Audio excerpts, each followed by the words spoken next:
Hi, it's Steve. Today we'd like to show you how to change the lid bumper on your top load washer.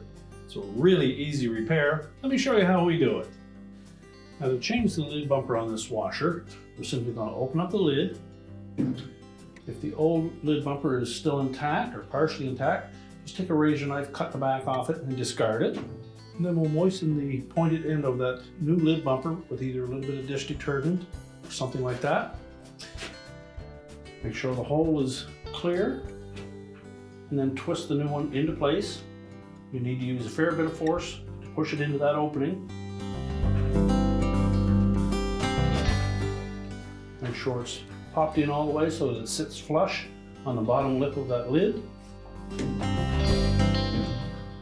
And your repair is complete.